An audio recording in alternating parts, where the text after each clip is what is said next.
Judge and Commissioners. There's three things I'd like to comment on. That's our first law, our only guarantee, and usurpation of powers not granted. There's so much going wrong in our country now, I would like to comment on those three possible causes.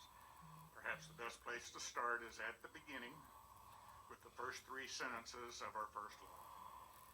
The first sentence mentions the laws of nature and laws of nature's God. Broadly, that's translated into the works of God and the words of God, or the Bible.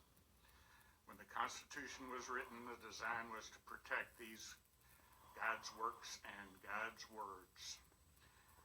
In the Constitution, the only written guarantee, Article 4, is a Republican form of government.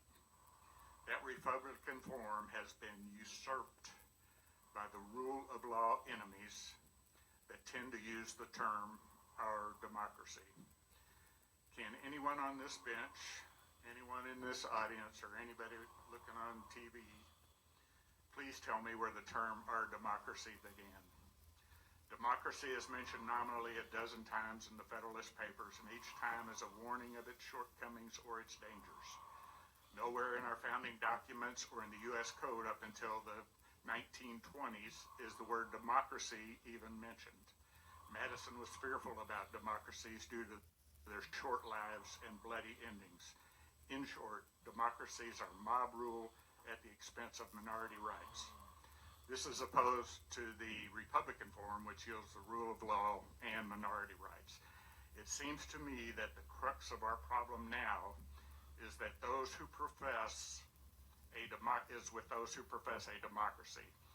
In our current day democracy, elected officials plus bureaucrats and scientists are assuming power that they are not granted.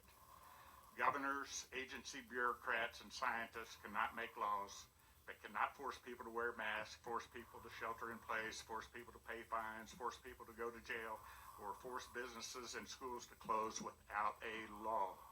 Most recently, in many elections, hired or elected public servants changed election procedures or programs without authority.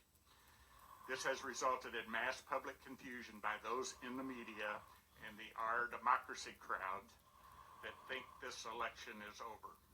If we follow the rule of law and heed the warnings of Madison, perhaps this process will work out and the results of all races will be known by January 20th. Thank you.